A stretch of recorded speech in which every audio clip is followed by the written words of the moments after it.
सुनिए, ये करण कौन से रूम में ठहरा है? एक मिनट सर।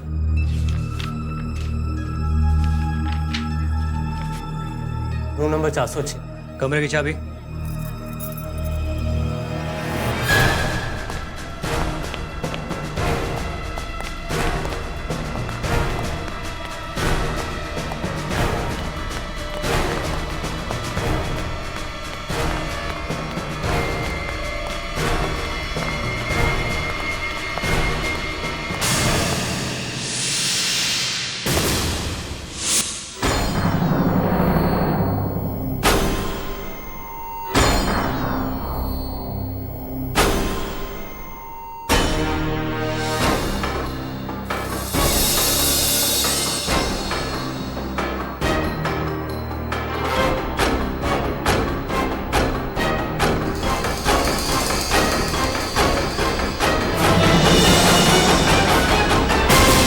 Hands up! हाथ ऊपर। हाथ सर के पीछे। अब मुड़ो।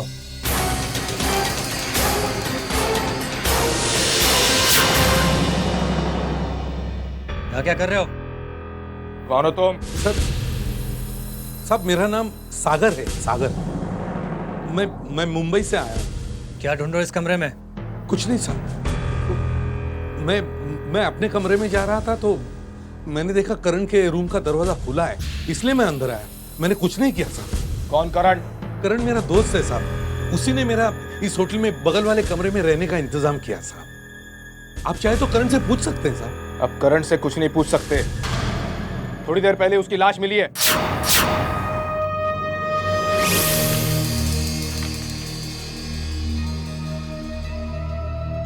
पासवर्ड लाइसेंस तो सब सही है। मुंबई से भी पता कर लिया। पता चला है कि एक छोटा मोटा डिटेक्टिव है ये। अभी दुकान खोली है इसने। वही पुराना हस्बैंड और वाइफ का मामला, किसका चक्कर किसके साथ चल रहा है। डिवोर्स के केसेस हैंडल करता था ये। हाँ, तो डिवोर्स वाले डिटेक्टिव साहब, अभी तक पता नहीं चला कि आप यहाँ किस लिए आए हो और करण ने आपको क्यों बुलाया था?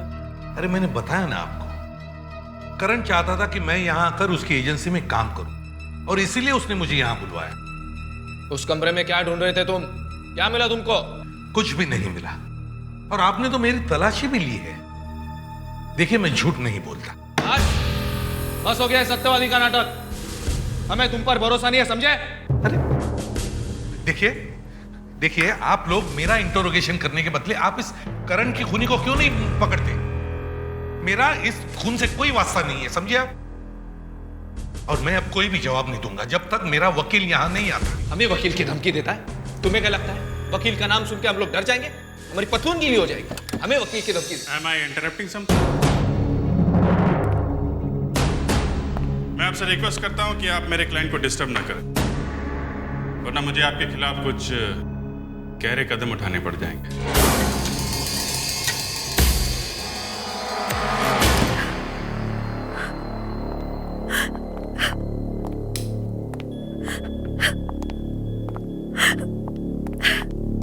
यकीन नहीं होता करण सर की मौत हो गई। किसने मारा होगा उन्हें? यही पता करने तो हम आए हैं। अच्छा एक बात बताओ, पूना वो किसी खास वजह से गए थे? पता नहीं, मगर बहुत खुश थे कि बहुत पैसा आने वाला है इस केस से। पुराना केस है या कोई नया काम है? कोई नया क्लाइंट था। पिछले हफ्ते एक फोन आया था और फोन पर बात करते ही वो बहुत खुश हो गए थे। किसका फोन था? पता नहीं सब। अब 5 मिनट के लिए हमें अकेला छोड़ दीजिए, मुझे इनसे जरूरी बात करनी है। ओके, चलो।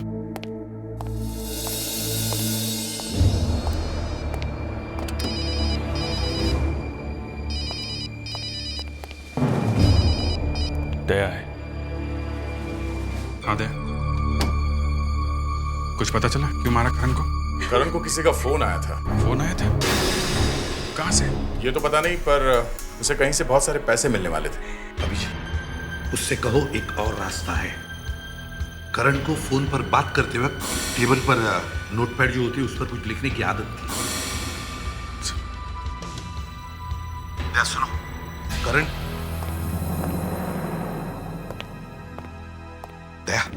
करण का डेस्क चेक करो, देखो उसके टेबल पर कोई नोटपैड है क्या, शायद उस पर हमें कोई सुराग मिल जाए। 1 मिनट सर।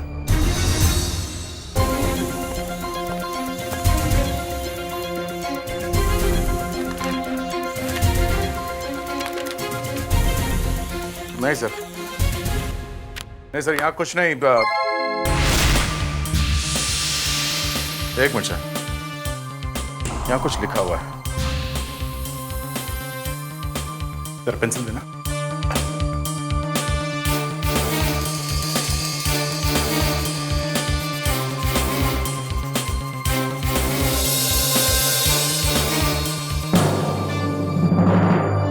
सर इस पे सैम एक्स पुणे लिखा हुआ है।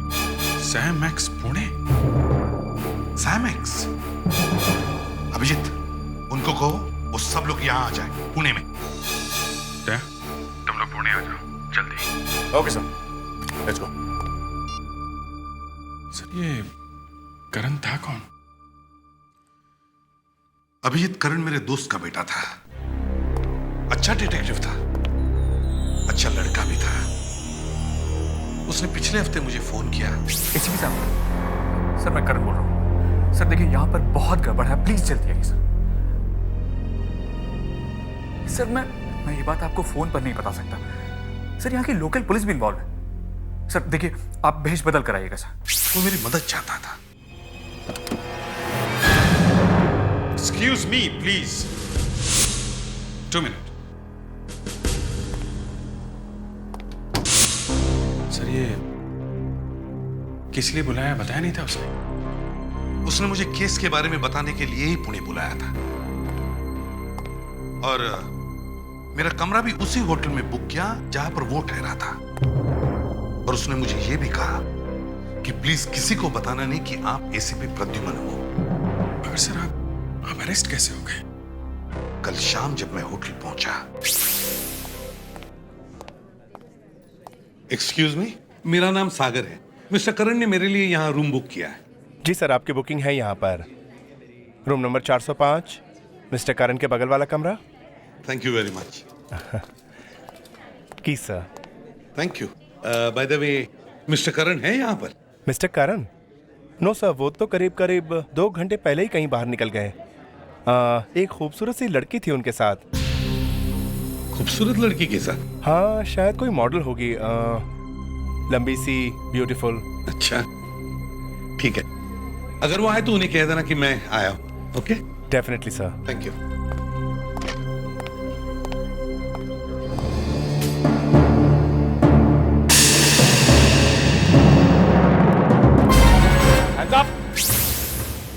कारपेट के नीचे क्या मिला आपको सर?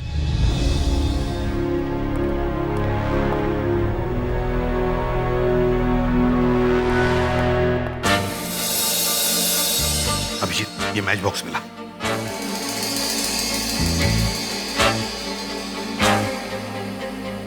तो बहुत मामूली सा मैच बॉक्स लगता है। आपको यकीन है ये छुपाया गया है? कहीं गलती से तो नहीं चला गया कारपेट के नीचे? नहीं अभिजीत, ये गलती से कारपेट के नीचे नहीं गया।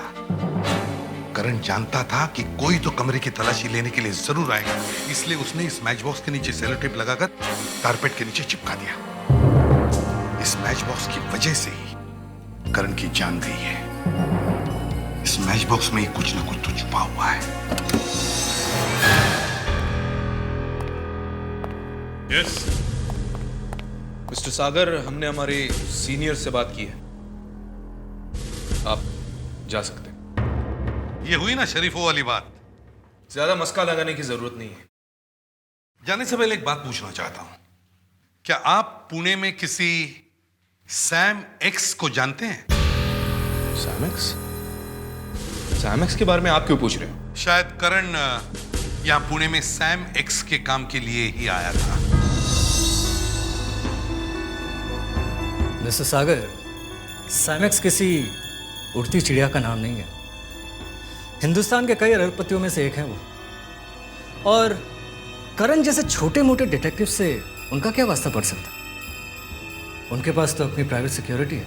वो करण को यहाँ क्यों बुलाएंगे? हेलो अभिजीत, मैं उस जगह पे जा रहा हूँ जहाँ पर करण का खून हुआ था। मुझे लगता है वहाँ पे कोई ना कोई सुराग जरूर मिलेगा। ओके सर, हम भी वहां पहुंचते हैं। रुको रुको रुको,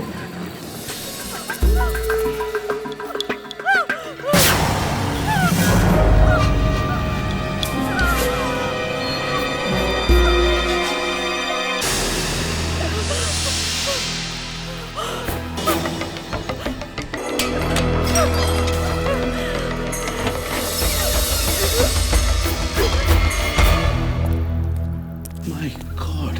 लामत।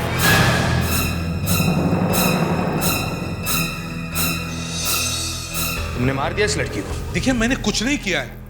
कुछ सेकंड पहले मैं यहाँ आया था तब ये लड़की घायल थी। इसने अभी अभी मेरे सामने दम तोड़ दिया है। मैंने उसे नहीं मारा है। अच्छा, तुम्हारी ये कहानी पुलिस स्टेशन में बताना, और इस बार तुम्हारा वो वकील भी तुम्हें बचाने नहीं आएगा।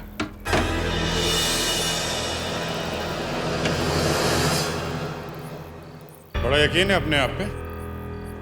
लीजिए, नाम लिया कि शैतान हाजिर, और आपकी तारीफ। इंस्पेक्टर दया, और मैं senior inspector Abhijeet, CID Mumbai. और आप एसीपी सीआईडी मुंबई। क्यों? जी हाँ, मैं एसीपी प्रद्युमन, सीआईडी मुंबई।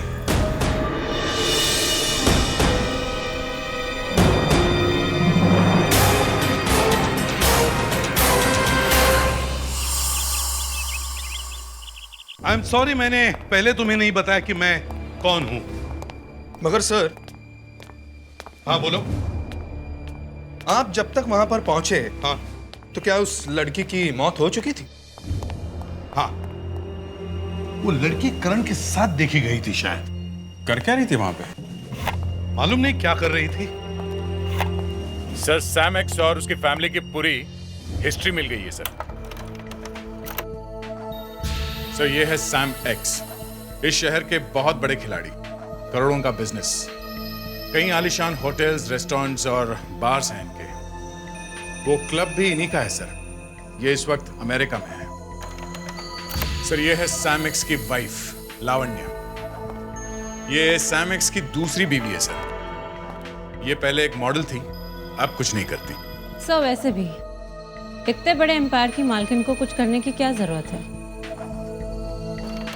प्रिया, सैम एक्स की भतीजी, ये भी पहले एक मॉडल थी सर। इन तीनों में से वो कौन है जिसने करण को यहां बुलाया है? ये सब उस माचिस का चक्कर है, माचिस का। उस माचिस की वजह से ही खून हो रहे हैं। तुम लोग एक काम करो, अभिजीत, दया, सैम एक्स के क्लब में घुस जाओ चुपके से। Hello ma'am. हाय, मैं पूना में नई आई हूँ। आपके इस क्लब के बारे में काफी कुछ सुना है। थैंक्स। मुझे इस क्लब की मेंबरशिप मिल सकती है? मैम आप इस क्लब में किसी मेंबर को जानती हैं? मेरा मतलब है कि आपको उनका रेफरेंस नंबर देना होगा। रेफरेंस? इससे काम नहीं चल सकता? Sorry ma'am, I am extremely sorry. क्या एक मैच बॉक्स मिलेगा? एक्सक्यूज मी मैम, इस क्लब में स्मोकिंग अलाउड नहीं है। क्या स्मोकिंग अलाउड नहीं है? माफ कीजिएगा मैम, मैं आपको इस क्लब की मेंबरशिप नहीं दे सकता। I am extremely sorry for that.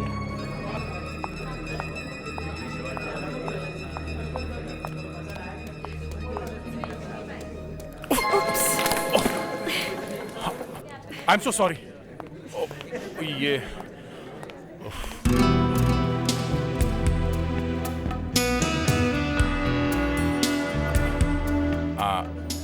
I am so terribly sorry. No, not at all. नहीं, आई एम सॉरी, गलती मेरी है, मुझे देख के चलना चाहिए था। वो मेरा एक दोस्त आने वाला था, वो आ नहीं रहा है तो मैं निकलने वाला था और आपसे टकरा गया। आपको चोट तो नहीं लगी? I'm fine. By the way, I am there. I'm Riya.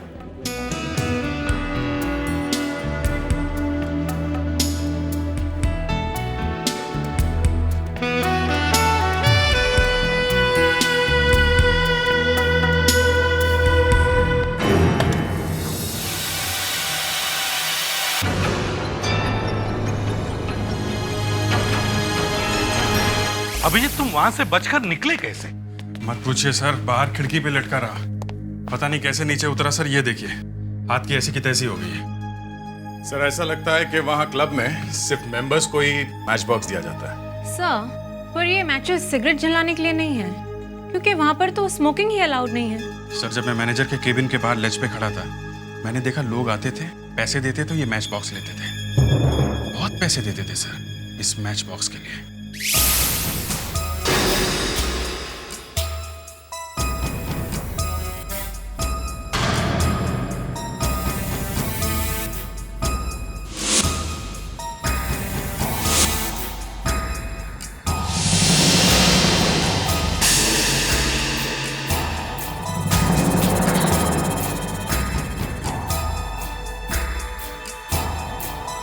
इतना महंगा है ये मैच बॉक्स?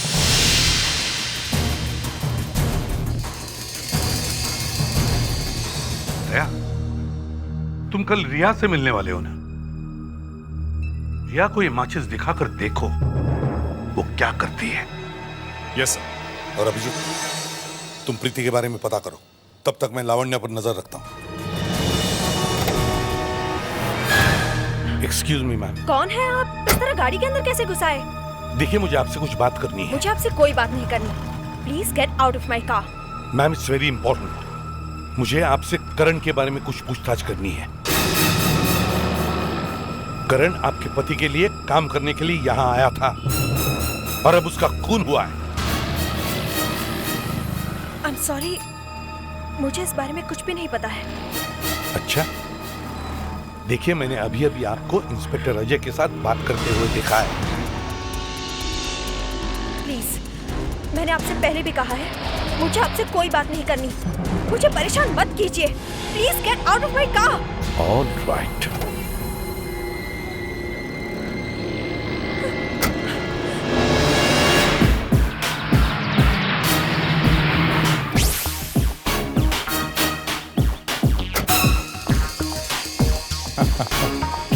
मैं उसका इंतजार कर रहा हूँ, तक आई नहीं वो। हाँ, वो आ गई। तुम्हें मालूम है ना तुम्हें क्या करना है? ठीक 5 मिनट के बाद मुझे फोन करो। Okay?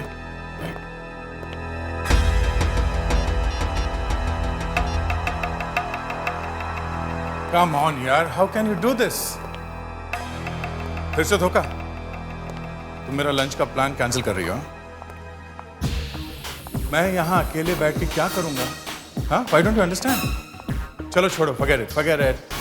Okay, all the best for your meeting. Bye, take care.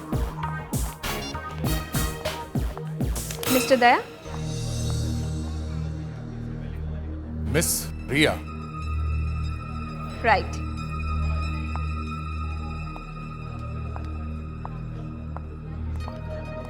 मैं आज भी यहाँ किसी का इंतजार कर रहा था और आप? उसका इंतजार छोड़िए, बहुत भूख लग रही है। लंच करेंगे मेरे साथ? एक खूबसूरत लड़की हमें लंच पे बुलाए और हम ना जाएं, ऐसा हो सकता है? The pleasure is all mine, please.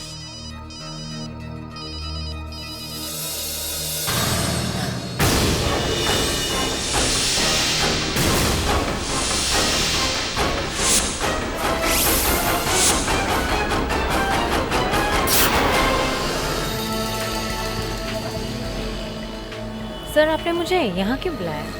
ये सामने वो जो दुकान दिख रही हो ना, हाँ। वो प्रीति वहीं पे काम करती थी। प्रीति? हाँ, वही जिसने एसीपी साहब के सामने दम तोड़ा था।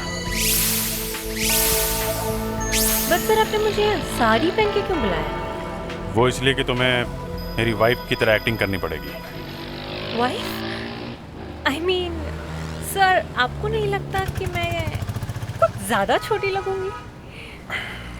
इसीलिए बोल रहा हूँ कि तुम्हें वाइफ की तरह एक्टिंग करनी पड़ेगी। Okay, let's go. डार्लिंग, मैं कह रही हूँ उन्हें बहुत पसंद आएगा वो वाज। मैनेजर। Yes madam. मैं यहाँ पर एक वाज देख कर गई थी 1 हफ्ते पहले। किसी लड़की ने दिखाया था मुझे। क्या नाम था उसका? हाँ, प्रीति। उसे जरूर पता होगा। जी, प्रीति तो यहाँ पर नहीं है। अच्छा, कोई बात नहीं, आप मुझे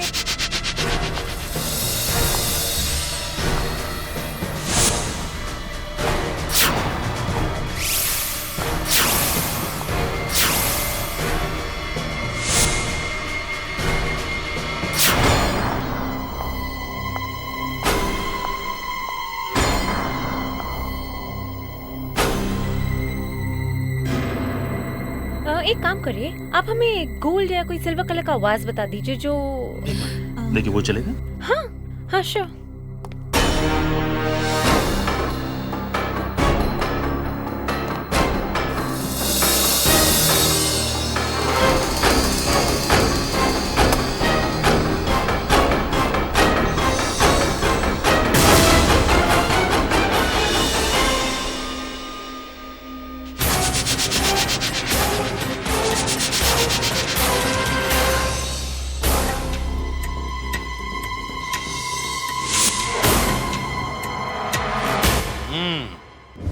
मतलब पहले ये लोग क्लब में जाकर माचिस खरीदते हैं और फिर पॉटरी शॉप में जाकर उस माचिस के बदले कोकेन खरीदते हैं।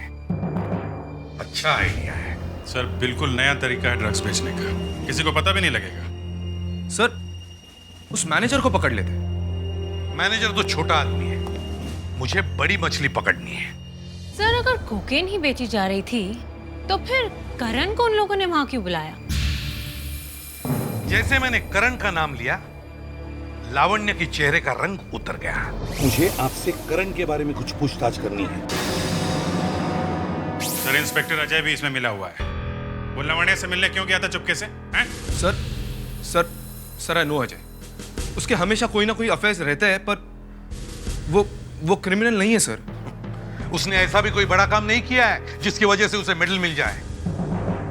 उसका किसी ऐसे औरत के साथ अफेयर चल रहा है जो एक खतरनाक क्रिमिनल की बीवी है, समझे?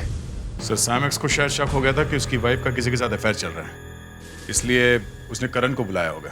हाँ, और आते ही करण मारा गया। इस इंस्पेक्टर अजय से पूछताछ शुरू करो।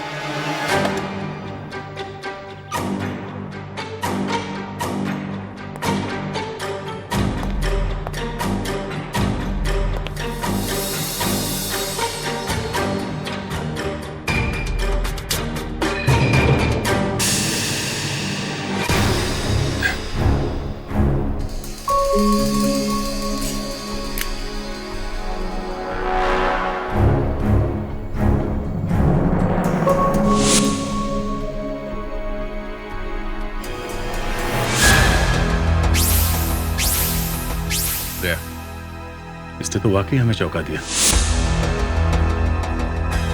एसीपी साहब को बुला के ला। क्या हुआ था?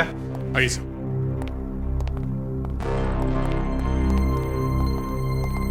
अजय,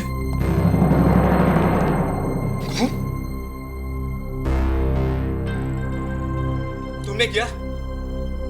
लग रहा है क्या अभी मारा है? सोच समझ के बोलो। ये भी उन लोगों के साथ मिला हुआ है, इसलिए इसकी मौत हुई है। हाँ, हम सही थे। हमें लग ही रहा था कि ये पुलिस में से ही कोई है जो इसमें मिला हुआ है। नहीं सर, ऐसा नहीं हो सकता। अजय ऐसा आदमी नहीं था, कोई और बात होगी। मैं अजय को अच्छी तरह से जानता था। वो बेवकूफ था पर अपराधी नहीं था। अगर ऐसा है तो फिर इसका खून कैसे हुआ? हाँ? हट्टा कट्टा नौजवान था, पुलिस ऑफिसर था, इतनी आसानी से मार दिया इसे? इसका मतलब यही है कि ये जानता था उन लोगों को जिन्होंने मारा है इसे। सर बड़ी अजीब गन है ये। बड़ी अजीब गन है? सर ये गन मैं पहचानता हूं। ये मिसेस सैम एक्स, लावण्य का। मैं अजय को क्यों मारूंगी? मैं तो उससे प्यार करती थी और मुझे पूरा यकीन था कि वो भी मुझे। कोई अपने ही प्यार को मारता है भला? और करण को किसने मार दिया? करण को भी मैंने नहीं मारा।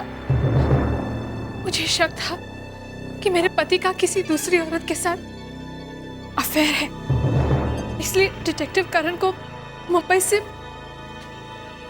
मैंने ही यहाँ पर बुलाया था। फिर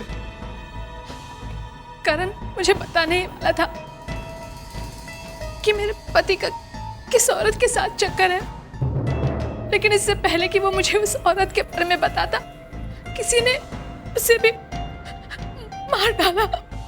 तो आपको उस औरत का नाम नहीं मालूम? और ये ड्रग्स का बिजनेस, उसमें तुम्हारा और अजय का कितना हाथ है? ड्रग्स का बिजनेस? क्या मतलब? मतलब ये कि 3 खून हो चुके हैं और उनमें से एक लाश अजय की भी है, और इन तीनों खून के पीछे ड्रग्स का ही चक्कर है, और शायद आप भी इसमें मिली हुई हैं। मैंने अजय को जाने क्या क्या दिया, इतना प्यार, इतने महंगे गिफ्ट्स, यहाँ तक कि ये घड़ी भी मैंने ही दी थी, और इसके बावजूद उसने दूसरी औरत के साथ।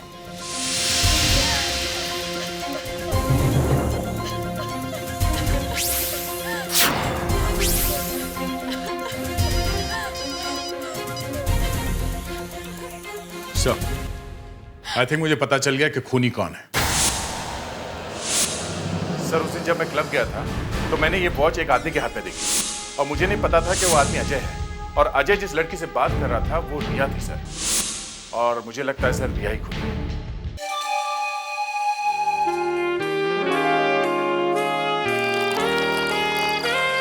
आज की शाम हमारे दोस्ती के नाम।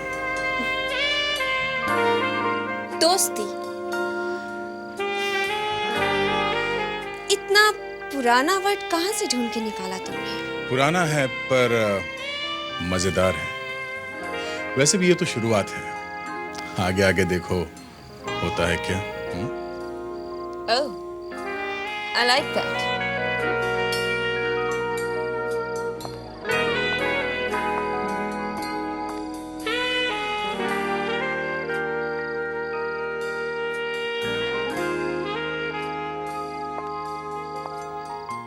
ये क्या है?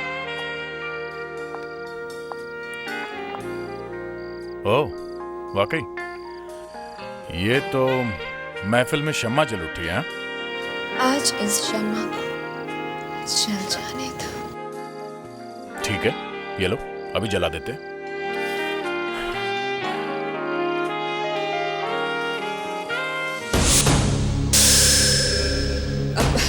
अब तया, इसे मत जलाओ। इसे मत जलाओ? क्यों? माचिस ही तो है। हाँ, पर इसे मत जलाओ, किसी और माचिस से। ठीक है।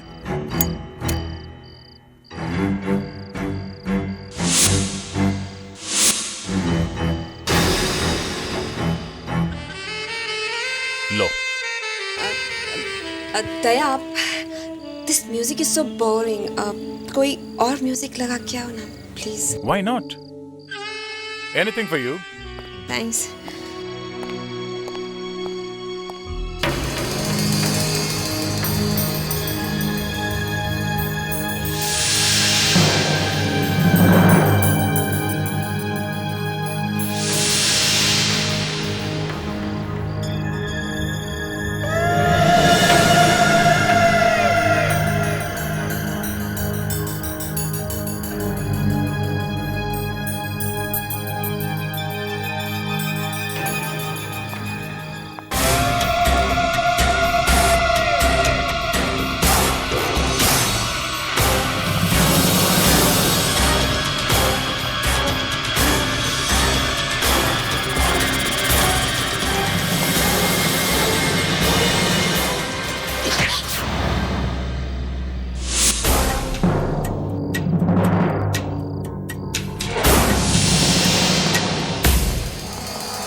मैं तुम्हारी जगह होता तो ऐसा बिल्कुल नहीं करता। इंस्पेक्टर दया हमारे शहर के मेहमान हैं और उनके साथ ऐसा सलूक। इंस्पेक्टर दया? जी, सीआईडी से। ओह, आई एम सॉरी, मैं आपको अपना इंट्रोडक्शन देना भूल ही गया। I am inspector Daya, CID Mumbai. अब बताओ, तुम ये खून क्यों करते जा रही हो? हैं? पहले करण, फिर प्रीति, और अब अजय। हैं? बताओ। अगर मैं खून नहीं करती तो मेरे अंकल मेरा कत्ल कर देते। हाँ, मेरे अंकल ही ड्रग्स का बिजनेस करते हैं। बहुत खतरनाक है वो। मेरी वजह से लोगों को ये पता चलने लगा था कि मेरे अंकल ही ड्रग्स में, तो क्या करती मैं? मेरी जान खतरे में थी। वो कैसे? वो इंस्पेक्टर अजय मुझसे प्यार करता था। फिर पता नहीं कब उसे उस लावण्या से प्यार हो गया, मेरे अंकल की वाइफ से। शायद इसीलिए अंकल ने करण को बुलाया मुंबई से। करण मेरे इर्द गिर्द घूमने लगा। शायद उसे शक हो गया था कि मैं ड्रग्स लेती हूँ, क्योंकि उसके हाथ माचिस लग गई थी। तो वो मारा गया है ना? लेकिन तुमने प्रीति को क्यों मारा? मैंने प्रीति का खून इसलिए किया ताकि मैं पुलिस को गुमराह कर सकूं। और फिर अजय मेरी कोकीन लेने की आदत ने मुझे बार-बार फंसाया, इसलिए मुझे बार-बार कत्ल करने पड़े। तुमने बहुत चालाकी से ये सारा गेम खेला, मगर तुम्हारी होशियारी तुम्हें जेल ले आई। अपने आप को संभालो नेहा। देखो, तुम्हारी मदद से हम खूनी का पता लगा सकते हैं। सबका क्या फायदा? शायद चला गया। एक बात बताओ, शान की किसी से कोई दुश्मनी थी? कोई लड़ाई झगड़ा? शान का किसी से क्या झगड़ा मुस्कान? वो तो एक राइटर था, टीवी सीरियल्स लिखता था। ना किसी से झगड़ा, ना किसी से दुश्मनी। आज तक उसने कभी किसी का बुरा नहीं किया। तो फिर आज ये सब।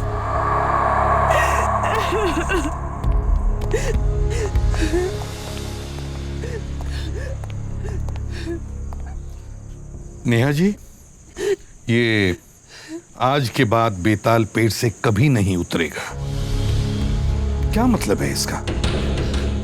कुछ मालूम है आपको? मैं खुद बहुत कंफ्यूज हूँ सर। मुझे कुछ नहीं पता, कुछ नहीं पता। ये लिखने वाले की राइटिंग बहुत अजीब है। हाँ, घर में तोड़फोड़ सगल के सारे निशान हैं, लेकिन खूनी ने ऐसा एक भी निशान नहीं छोड़ा है जिससे हम उसे पकड़ सके। बस सिर्फ ये एक, और शायद इसी से हम उसे पकड़ सकते हैं।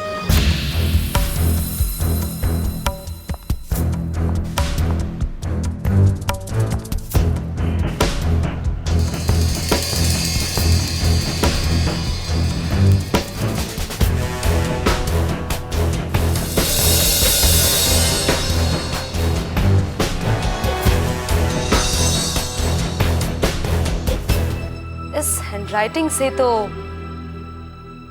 इस आदमी को पकड़ना मुश्किल है। क्यों? हैंडराइटिंग समझ में नहीं आ रही है क्या? मुझे तो लगा था कि तुम एक्सपर्ट हो। हाँ, ये तो सबसे अलग राइटिंग। ऐसी राइटिंग आपको फिर कहाँ मिलेगी? जी? इतनी खराब राइटिंग बच्चों की भी नहीं होती, तो फिर क्या प्रॉब्लम है? सर, पहली बात तो ये है कि खूनी के हैंडराइटिंग में उसका नाम तो है नहीं कि मैं हैंडराइटिंग से आपको नाम बता दूं। हाँ, लेकिन कम से कम ये तो बता सकती है कि ये आदमी करता क्या है, इसकी पर्सनालिटी क्या है। इस राइटिंग से बहुत मुश्किल है। क्यों बताना मुश्किल है? क्योंकि खूनी ने जब ये नोट लिखा था तब उसने जानबूझ के बाएं हाथ का इस्तेमाल किया था। मतलब डेड एंड, ना कोई सबूत, ना फिंगरप्रिंट्स, और अब ये उल्टे हाथ से लिखा हुआ note. Sir, I see a dead end. बस, अब और बुरी खबर मत सुनाओ। सर, दिल्ली से खबर मिली है। ऐसा ही एक केस दिल्ली में 3 हफ्ते पहले हुआ था सर। वहां भी लाश के पास एक नोट मिला था। पुनीत नाम का एक आदमी सवेरे सवेरे अपने ऑफिस गया तो। Good morning. Good morning sir. या पैकेट है आपके लिए। मेरे लिए? आज मोगैम्बो फिर से हंसेगा। इसका क्या मतलब है? पता नहीं सर। ये गिफ्ट किसने भेजा? ये सुबह से मेरे डेस्क पर पड़ा हुआ था। हो सकता है किसी ने पार्टी के लिए हमें इनवाइट किया हो। पार्टी के लिए हो भी सकता है शायद। चलो खोल के देखते हैं इसे।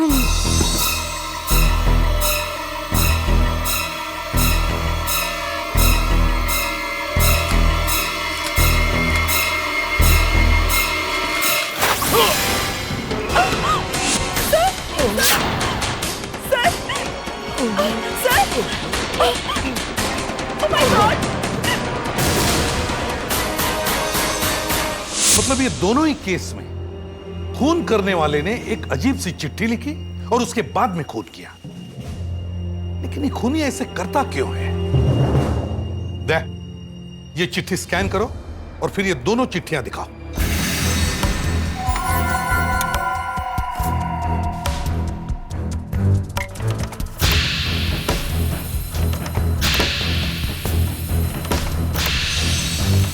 सर, एक नोट पे बेताल और इस पे मोगैम्बो लिखा हुआ है। बेताल और मोगैम्बो दोनों का रिश्ता मौत से है।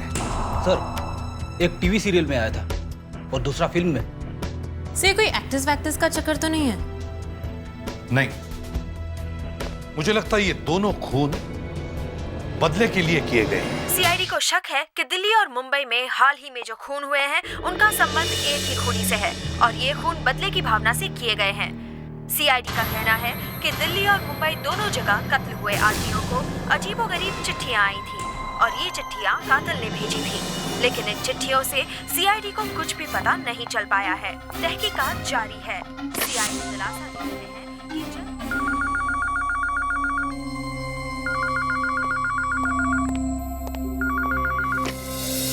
हेलो, मुझे एसीपी प्रद्युमन से बात करनी है। सर, आपका फोन। हेलो, एसीपी प्रद्युमन यहाँ। सर, मैं इन मर्डर्स के बारे में आपको कुछ बताना चाहती हूँ। मैं मकड़ी बनी थी। क्या थी आप? मैं मकड़ी बनी थी। मकड़ी?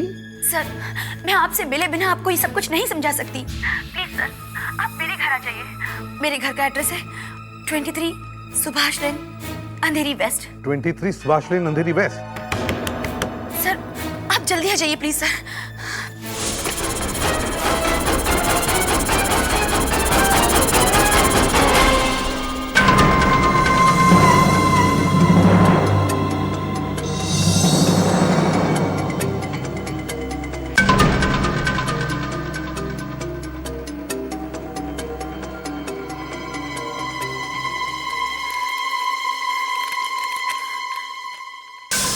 आज मकड़ी अपने ही जाल में फंसेगी। हाँ, अपने ही जाल में फंसेगी। कौन कौन कौन है यहाँ? कौन है? कौन कौन है? कौन है यहाँ?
देखिए घबराइए मत, हम लोग आ गए, हम लोग सीआईडी से हैं।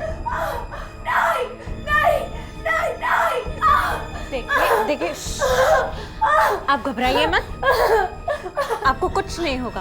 आप शांत हो जाइए। वो यहीं पर है, वो यहीं कहीं है, वो मुझे मार डालेगा, वो मुझे मार डालेगा। यहाँ पर कोई नहीं है, आप शांत हो जाइए। कोई नहीं, आप घबराइए मत, हम सब हैं यहाँ पर। आप शांत हो जाइए प्लीज। कौन आया था यहाँ? मुझे नहीं पता वो कौन था, लेकिन उसने सर से लेकर पांव तक काले कपड़े पहने हुए थे, काले कपड़े पहने हुए थे उसने। लेकिन ये सब क्यों हो रहा है, कुछ पता है आपको? सर, 3 साल पहले एक पार्टी हुई थी जहां पर मैं भी गई थी। वहां पर जिन्हें भी बुलाया गया था वो कुछ कॉस्ट्यूम्स और मास्क पहने हुए थे। वो एक फैंसी ड्रेस पार्टी थी सर।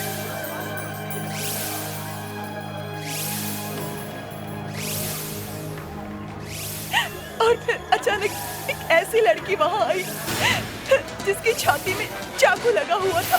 वो ऐसे चल रही थी जैसे उसे काफी दर्द हो रहा हो। हम सबको लगा कि वो बहुत अच्छी एक्टिंग कर रही है, मगर वो एक्टिंग नहीं थी सर। उसे सचमुच किसी ने चाकू मार दिया था। उस लड़की की उस पार्टी में मौत हो गई सर।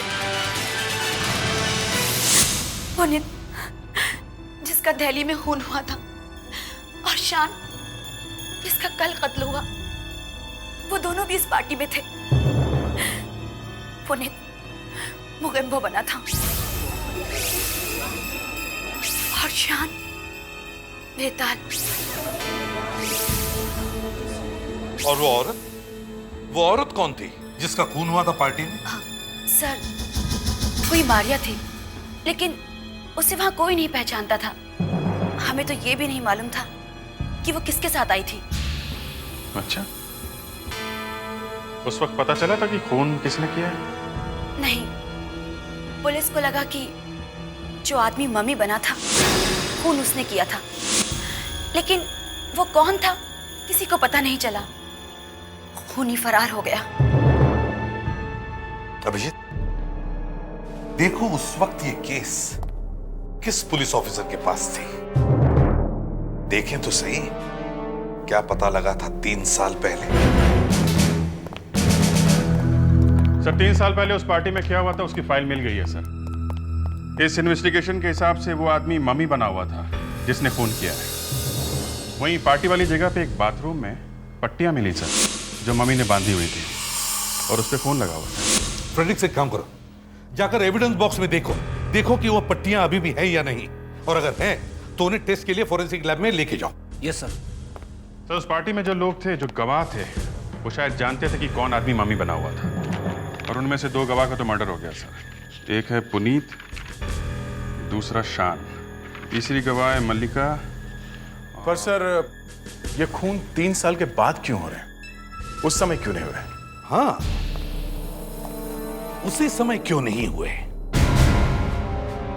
एक काम करते हैं, उस पार्टी के जितने भी विटनेसेस जिंदा हैं उन सबको प्रोटेक्शन देते हैं। कौन कौन जिंदा है? सर, मिशा, गौतम, अंजना। ठीक है, मैं गौतम के घर जाता हूं, और अभिजीत तुम अंजना के। दया, तुम और मुस्कान मिशा के घर जाओ। आज नागिन को सांप काटेगा।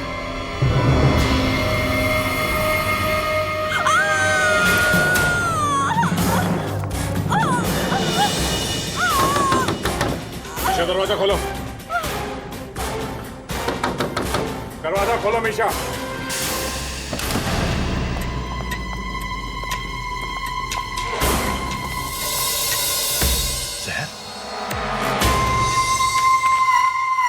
सर ये देखिए, आज नागिन को सांप काटेगा, मतलब इसे सांप ने काटा है। इसे जल्दी से हॉस्पिटल लेके चलते हैं, शायद बच जाए।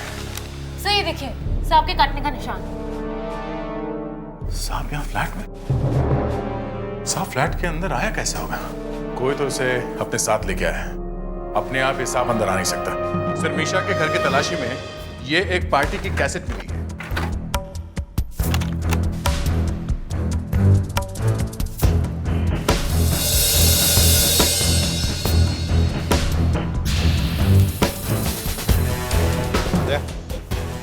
स्टॉप करो। खून होने के बाद जिस तरह से मम्मी के कपड़े बाथरूम में मिले, वो पट्टियां, उससे लगता है कि खूनी खून करने के बाद मम्मी के बजाय कुछ और बन गया। मतलब वहीं पार्टी में घूम रहा था? हाँ, वही पार्टी में घूम रहा था, मगर किसी को पता नहीं चला। अब हमें यह पता लगाना चाहिए कि उस पार्टी में ऐसा कौन सा आदमी था जो पार्टी में पहले नहीं था। मगर जो वहां पर मर्डर होने के बाद आया। करेक्ट। प्ले करो।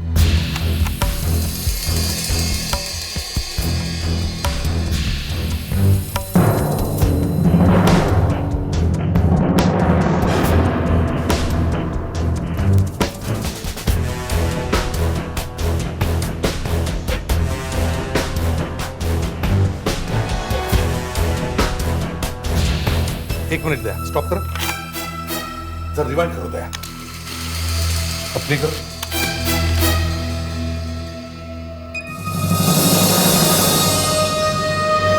ये ड्राकुला, ये खून होने के बाद, मम्मी के गायब होने के बाद यहां पहुंचा। और सर, ये क्या कहते हैं उसे, वो ये वेयरवुल्फ, भेड़िया। हाँ, ये भी नहीं था। सर, रिवाइंड करो दया, देखते हैं। हाँ, ये नहीं था। ये सर, ये रूह बनी हुई है ना, ये भी नहीं थी सर। सर ये देखिए सर, ये भी नहीं थी वहां। ये डेविल प्रिंसेस। सर, ये सब खून होने के बाद यहाँ है। स्टॉप करो। एक बात नोटिस की तुमने? ये चारों के चारों मम्मी के हाइट के बराबर है। इन चारों की डिटेल्स चाहिए मुझे। एक और बात, जिसने भी ये वीडियो शूटिंग की है उसे भी यहां बुलाओ। सर, वो किस लिए? हमारे पास ये टेप है ना। मुस्कान, हमने सिर्फ वही देखा है जो कैमरा ने हमें दिखाया है। उस वीडियो शूटिंग वाले ने और भी बहुत कुछ देखा होगा। हाँ सर, देखा था। उस पार्टी में सभी लोग बहुत एंजॉय कर रहे थे, अच्छा खासा म्यूजिक था, लेकिन वो लड़की जिसका मर्डर हुआ था वो एक ही कोने में खड़ी थी। तो इसका मतलब है वो लड़की पार्टी में पहले से ही थी? जी हाँ।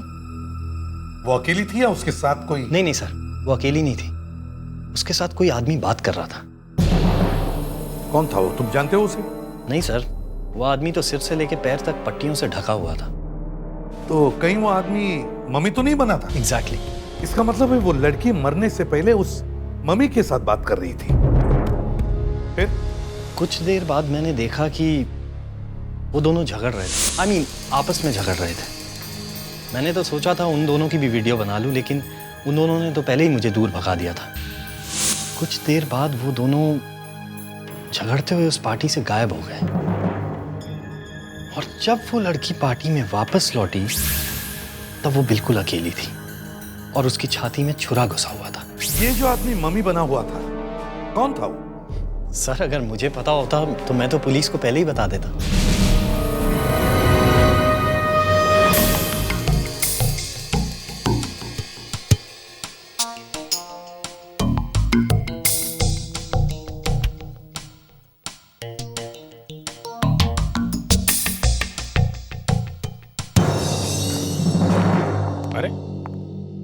डॉक्टर नियति, आज तो आपका लैब धोबी घाट से कुछ कम नहीं लग रहा है। हाँ अभिजीत, एक एक इंच करके इस बैंडेज को चेक करना पड़ा, वरना बड़ी मुश्किल हो जाती। क्या पता चला उस लाल रंग का खून है या? खून? नहीं, खून नहीं है, ये सिर्फ लाल रंग का पेंट है। ये देखो। मतलब खोदा पहाड़ और निकली चुईया? वो भी मरी हुई। सर, पर अगर ये पेंट है तो फिर बैंडेज पे आया कैसे होगा? और सिर्फ पेंट से खूनी को ढूंढना जरा टेढ़ा काम है, इसीलिए तो कह रहा हूँ खोदा पहाड़ और निकली गम। आइए देखिए, ये देखिए, ये एक तरह की गोंद ही है, एडहेसिव स्ट्रिप। इसे स्टिच फ्री कहते हैं। इसका इस्तेमाल बारीक कपड़ों की सिलाई के लिए किया जाता है, मतलब कपड़ों को जोड़ने के लिए, ताकि कपड़ों की फिट अच्छी मिले। ज्यादातर इसका इस्तेमाल फैशन डिजाइनर्स करते हैं। इसे लगाने से कपड़ों की सिलाई नहीं करनी पड़ती। मतलब खूनी फैशन इंडस्ट्री से हो सकता है? हो सकता है। ये जो 4 लोग जिन पर हमें शक है कि वो मम्मी बने होंगे, और उनमें से 2 तो लगते ही हैं कि वही होंगे। ये वो 2 सस्पेक्ट हैं सर, जिनका उस गोंद से कनेक्शन हो सकता है। अंकुश टुंड्रा एंड सन्स, अदेसी फैक्ट्री का मालिक है। तरह तरह की चिपकाने की चीजें बनती हैं इसकी फैक्ट्री में। स्टिच फ्री इसी का ब्रांड है सर। और दूसरा कमल टोडिया उर्फ केडी, फेमस फैशन डिजाइनर है सर। ये वही आदमी है जिसने देश में पहली बार बगैर सिलाई स्टिच फ्री गारमेंट डिजाइन किया। Good work boys, let's go. This way. हो एसीपी साहब, गुड आफ्टरनून। मेरी सेक्रेटरी ने बताया कि आप मेरा इंटरव्यू लेने आए हैं। नहीं, मैं तुम्हारा इंटरव्यू लेने नहीं, पूछताछ करने आया हूं। और पूछताछ में कभी कभी गर्दन भी पकड़ी जाती है। क्यों, क्या किया मैंने? 3 साल पहले एक पार्टी में एक मम्मी ने एक खून किया था, और आज वो मम्मी मिल गया है। अच्छा, कहाँ? उस मम्मी का नाम केडी है।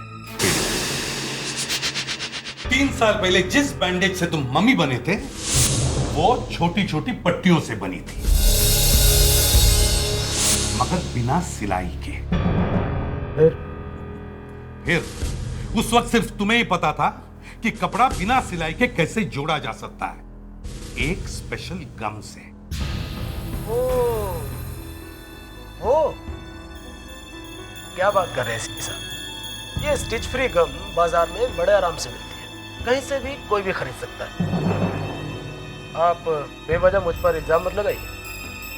और इन स्टिच फ्री गम की मदद से कोई भी बड़े आराम से मम्मी बन सकता था। उन पर ना तो मेरा कोई कॉपीराइट था, ना है। एसीपी साहब, एक डिजाइनर की तरफ से छोटा सा तोहफा।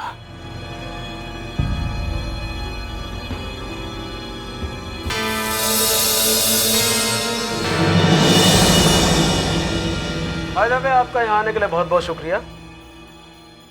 जाकर असली खूनी को ढूंढिए।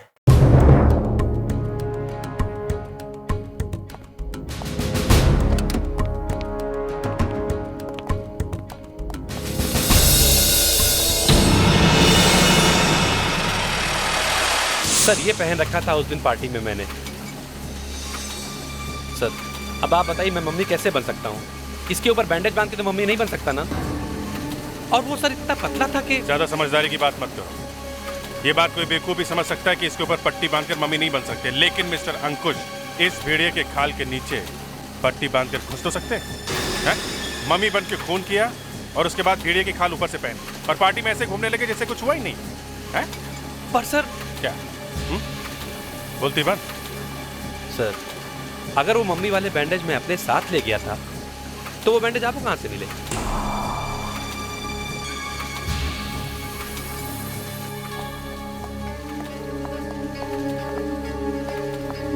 ये आदमी जरूरत से ज्यादा अक्लमंद है, इस पर नजर रखनी पड़ेगी। क्या ये केस तो बढ़ता जा रहा है।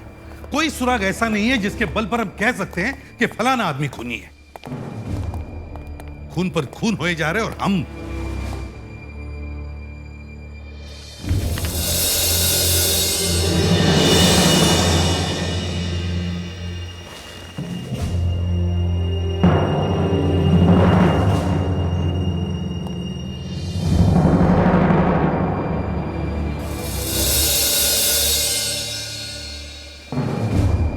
सर, इस केडी ने आपका स्केच तो फटाफट बना दिया। दया वो हमें बातों में फंसा रहा था। सर, केडी ने आपका स्केच तो आपको देख के बनाया है, पर इस लड़की का स्केच?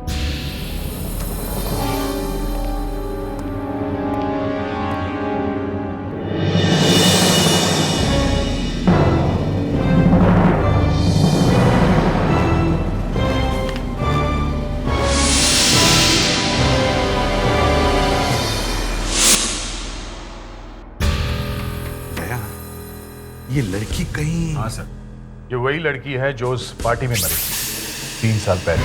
हाँ, और सब के सब कह रहे थे कि कोई इसे जानता नहीं। सर, जो लड़की 3 साल पहले मर चुकी है, ये केडी उसकी याद में अभी भी स्केच बनाया जा रहा है। क्यों? क्योंकि सर, ये केडी उस लड़की को अच्छी तरह से जानता था। हाँ, और इतने दिनों बाद इसी लड़की का चेहरा याद रखना और फिर याद में अनजाने में उसके ही हाथों इसी लड़की का चेहरा बनना, इसका मतलब है दया, केडी और इस लड़की का गहरा संबंध जरूर है। सर, केडी उस पार्टी में ड्रैकुला बना था। सर, मम्मी से ड्रैकुला बनना ज्यादा मुश्किल काम नहीं था। ये केडी हमारा आदमी है सर, वही खून कर रहा है। अभिजीत, तुम जल्दी से केडी के ऑफिस पहुंच जाओ। मम्मी वहीं पे बना था। हाँ, शायद वही खूनी है।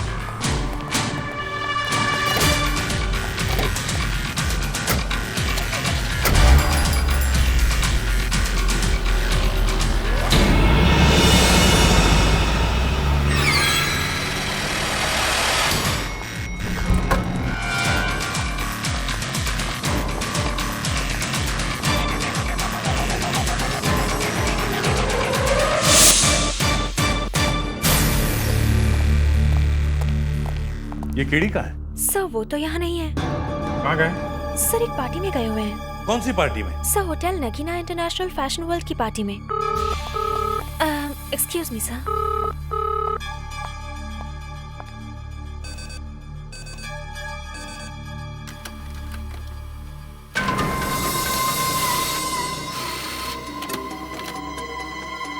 ये क्या? आज ड्रैकुला काटने से मरेगा? दिखाइए।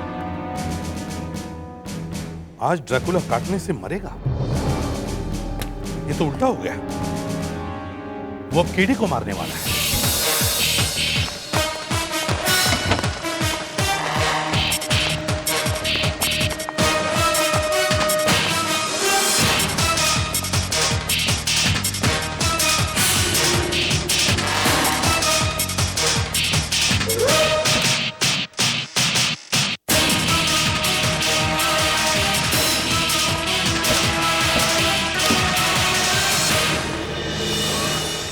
Oh my God.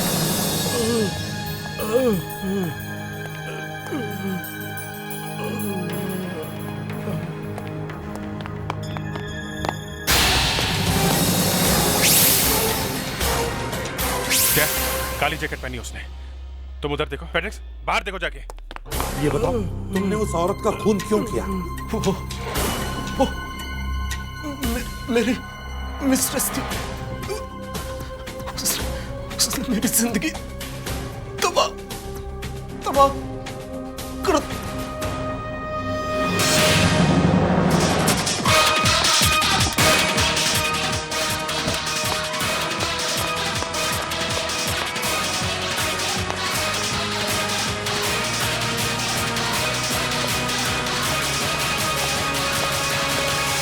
हाँ दया, सर कहीं नहीं है।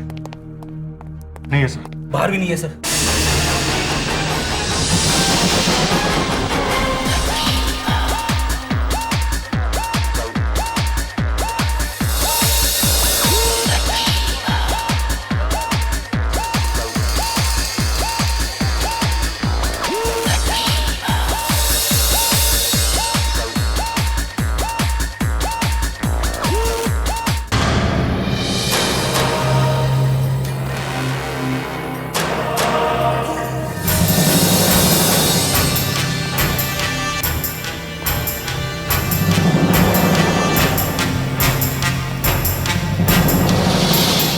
देखें तो सही, इस मास्क के पीछे किसका चेहरा छुपा हुआ है।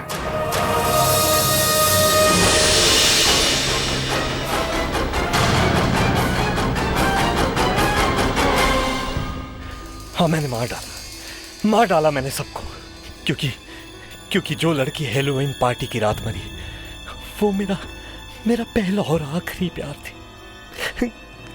सुनैना, उस रात पार्टी में उसे अपने प्यार का इजहार करने गया था मैं, पर शायद मेरी किस्मत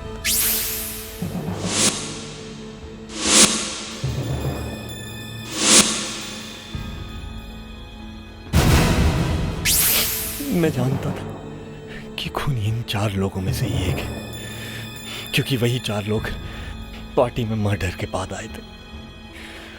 उस दिन के बाद मेरे दिमाग में सिर्फ एक बात थी,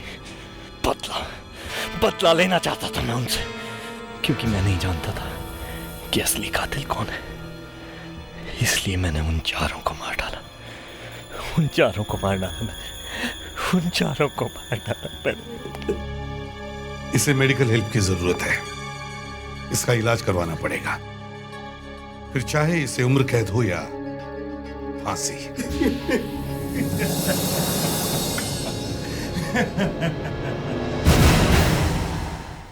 CID के और भी मजेदार और सस्पेंस से जुड़े एपिसोड्स को देखने के लिए हमारे चैनल को सब्सक्राइब करें और बेल आइकॉन दबाना ना भूलें।